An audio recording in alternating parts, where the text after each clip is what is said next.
Buenas tardes, muchachos, ¿cómo están? Espero que todos estén bien. Sean todos bienvenidos nuevamente a su canal ArcStudio, donde vamos a estar conversando el día de hoy de otra clase corta de diseño con el tema titulado Geometrizar el diseño.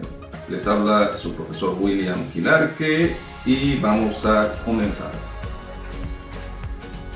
Bien, la geometrización del diseño trata de sentar las bases o crear las bases geométricas para nuestros planteamientos formales de solución. El geometrizar significa proporcionarle la base geométrica al diseño. Todas las formas que nosotros planteemos en cualquier diseño, en cualquier objeto, sea arquitectónico o no, puede y debe tener una base geométrica. En la arquitectura es muy útil crear una base geométrica en las formas del diseño para que sea muy fácil después su replanteo y posterior construcción cuando estamos hablando de edificaciones, ¿correcto? Cuando hay una base geométrica es mucho más sencillo el poder replantear todo el elemento que diseñemos. No es otra cosa sino buscarle el sentido geométrico, es decir, hacer uso de las figuras geométricas existentes y los criterios de geometría descriptiva para organizar y ordenar nuestros planteamientos de diseño de nuestros espacios, ¿correcto? Entonces, si nos damos cuenta, fíjense bien, cualquier elemento, ¿verdad? Cualquier símbolo, ya sea un logotipo, ya sea un elemento de diseño gráfico, etcétera, etcétera, puede tener base geométrica. No importa que nosotros estemos planteando una forma orgánica, podemos nosotros partir de formas orgánicas, ¿verdad? Pero planteados con criterios geométricos. Y la correcta solución de la geometrización es de lo que trata este video de hoy. Cómo sentar las bases para que ustedes hagan una correcta geometrización de su figura o de su forma. Fíjense estas plantas que son muy irregulares, pero acá aún con lo irregular que es la planta, pues podemos observar que hay planteamientos espirales en este caso, ¿verdad? Planteamientos geométricos de base que dan origen a la forma y a la distribución interna. Cometen mucho el error algunos compañeros, algunos alumnos, de crear unas formas orgánicas bastante irregulares y internamente colocar una disposición ortogonal de muros divisorios, de paredes divisorias o de elementos divisorios. Esto empieza a chocar, ¿verdad?, la disposición interna con la envolvente, lo que conocemos como el envolvente del diseño. Entonces, no importa que estemos hablando de cualquier figura, toda figura es susceptible de ser geometrizada y de tener una base geométrica. Por ejemplo, fíjense este planteamiento muy orgánico, ¿verdad? Donde se ve claramente que está trazado en base a la figura geométrica del círculo. Teniendo varios círculos, pues se van generando las curvas de la figura orgánica.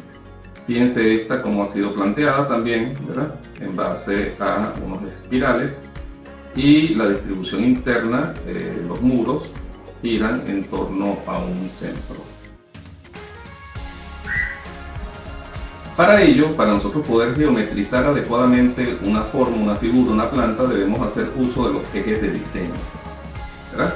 Los ejes de diseño son líneas imaginarias que sirven de guía para componer, ordenar y trazar el diseño. Voy a repetir eso, los ejes de diseño son líneas imaginarias que sirven de guía para componer, ordenar y trazar el diseño. Estos mismos ejes podrán servir para el alineamiento de muros o paredes y para la posterior acotación.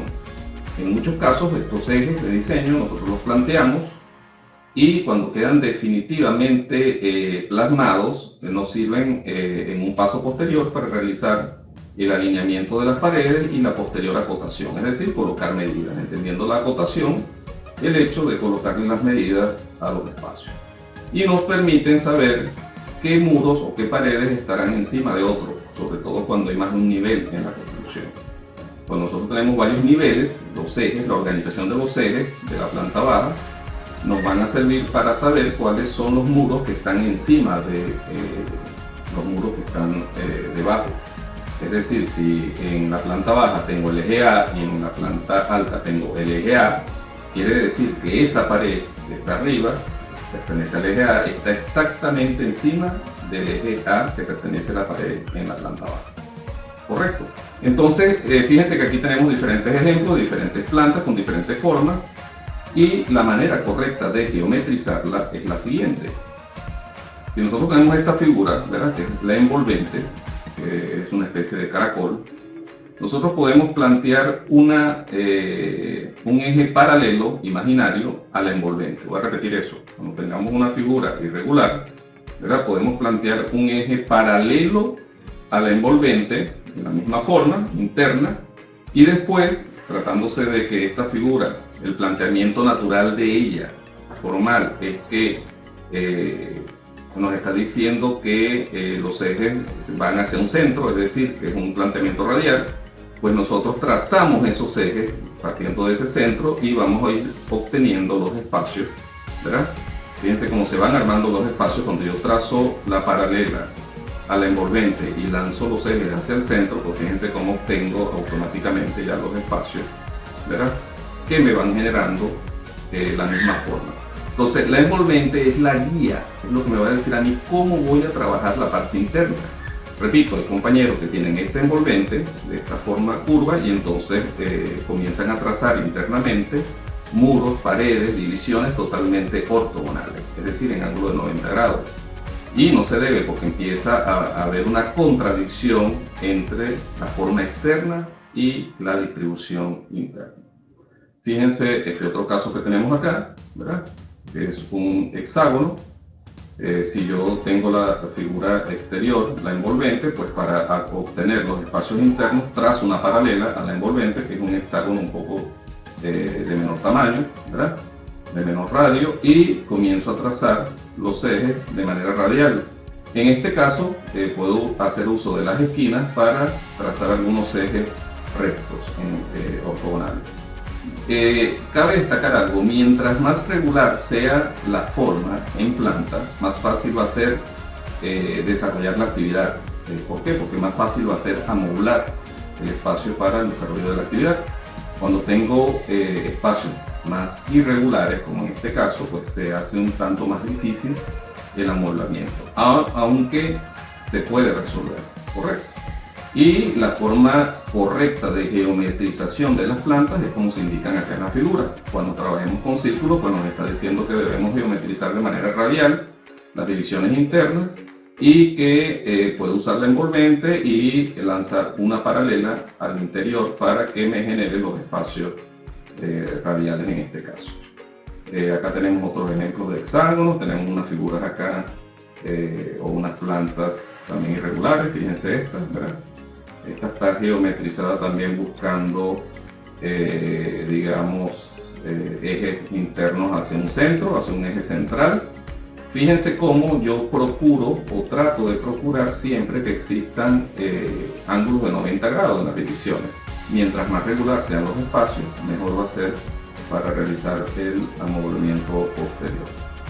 Entonces, bueno, muchachos, de esto trata la geometrización del diseño. Habría que buscarle, digamos, el carácter geométrico, el sentido geométrico o de base geométrica de la figura para poder trazar los espacios internos. Acá tenemos otros ejemplos, lo vamos a ir observando. Fíjense este otro hexágono, ¿verdad? Como hay espacios regulares, van los ejes hacia un centro, correcto.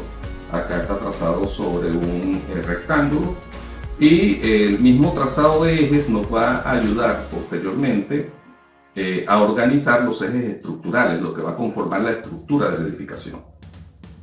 Fíjense esta figura muy regular, como claramente se pueden visualizar los ejes de las paredes, ¿verdad?, debidamente organizados, correcto. Fíjense, acá tenemos una especie de óvalo, ¿verdad?, donde, bueno, usan dos ejes o un eje central recto, ¿verdad?, y los demás vienen formando ángulos de 90. Aquí no es tan necesario que vayan radialmente, pueden ir radial, es decir, si yo trazo la envolvente, que es el óvalo, y trazo un óvalo de menor tamaño, correcto, en el centro, pues puedo irme radialmente y perfectamente también puedo tener los mismos espacios bien organizados, correcto. Aquí se decidió organizar de esta manera para lanzar ejes estructurales rectos. Y fíjense esta figura, que es la más irregular, ¿verdad? Como al plantear los ejes, vamos a hacer acá, hacer aparecer los ejes, fíjense bien cómo al plantear los ejes, correcto. Yo trazo la envolvente de la figura y después trazo una paralela a esa envolvente. Aquí la ven. Esta línea que está aquí, o este eje, es paralelo a la envolvente de la figura. Y luego me voy con los ejes de manera regular, tratando de conseguir mis espacios a 90 grados, que sean espacios más o menos regulares, y los voy obteniendo. Y se ve que esta figura está bien trazada geométricamente, tiene un sentido geométrico, una base geométrica. Entonces, muchachos, pues se trata esto de conseguirle el sentido geométrico a los trazos, ¿verdad? A la forma de las plantas. Con esto hay que tener un poco de cuidado, porque esto es lo que no debe suceder, esto es lo indeseable en estos casos. Vamos a hacer aquí, ¿verdad? Esto que sucede aquí. Fíjense qué está pasando. Nosotros podemos geometrizar esta planta, ¿verdad? Esta planta tiene algunos problemas de forma. Cuando yo trazo la geometrización de, en este caso, este vestir o vestidor, fíjense lo que sucede aquí en este ángulo donde tengo el cursor. Este ángulo deja de ser 90 grados. Pues entonces este espacio empieza a verse extraño, porque empieza a verse sesgado. Y construir este closet en esta esquina empieza a haber problemas para construir este mobiliario. Correcto, estos ángulos acá deberíamos de evitar que salgan o estén fuera de los 45 grados o de los 90 grados. Entonces, esta planta es susceptible de ser corregida, tiene algunos detalles que, aunque la coloqué como ejemplo, pues quise precisamente que vieran, que observaran estos detalles que no deberían suceder en la geometrización de nuestras plantas. Entonces, bueno, muchachos, valga la explicación de la geometrización y la diferencia con los ejes de cotas, en este caso, ¿verdad? Estos ejes de cotas son los ejes que nos van a ayudar a colocar las medidas a los espacios, a identificar los elementos. Las cotas pueden ser externas o internas, ya dijimos que el acotar o el acotamiento no es otra cosa que colocar medidas. Pueden ser externas o internas, en este caso están todas externas, aquí lo vemos en esta planta. Y para organizar las cotas externas, como acá, ¿verdad? Se parte de la cota primero, lo que está más cerca de la planta son las medidas particulares, y a medida que vamos saliendo, alejándonos de la planta, vamos totalizando las medidas, es decir, nos vamos desde lo particular a lo general hacia afuera, ¿verdad? Tratando de no repetir cotas. Las cotas que no sea necesario repetirlas, pues no las repetimos. En este caso, acá repitieron, por ejemplo, 2 cotas, fíjense. Aquí aparece 260 y de este lado vuelve a aparecer 260, cosa que se podría evitar, porque aquí me interesa la medida total de este espacio, correcto, que es 260 más 480. Entonces, bueno, esa es la diferencia que hay entre lo que es la geometrización y los ejes de diseño imaginario y los ejes de cotas. Luego tenemos unos ejes de simbolización o de nomenclatura para ubicar los elementos constructivos, ¿verdad? Normalmente en un sentido se colocan en números y en el otro sentido se colocan en letras, y esto nos ayuda a organizar las plantas, como yo les comentaba hace rato.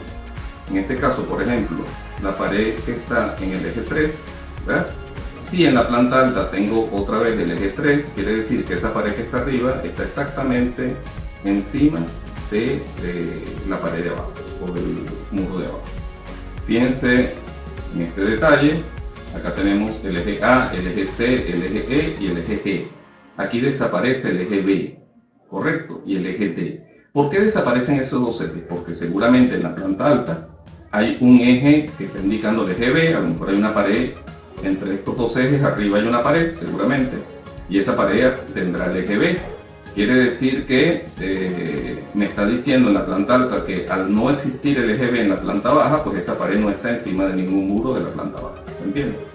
Igualmente sucede con el eje D, quiere decir que en la planta alta por acá hay una pared, ¿verdad? Que no está ni encima del eje C ni encima del eje E. Entonces, bueno muchachos, valga la explicación, si quieren ampliar un poco más estos conocimientos de estos temas, de lo que es la geometrización y el empleo de ejes, tanto de diseño como de acotamiento, pueden consultar la acotación correcta de un plano en diferentes videos que hay en el canal o en otras plataformas. Bueno muchachos, ha sido todo por hoy, que estén bien, chao.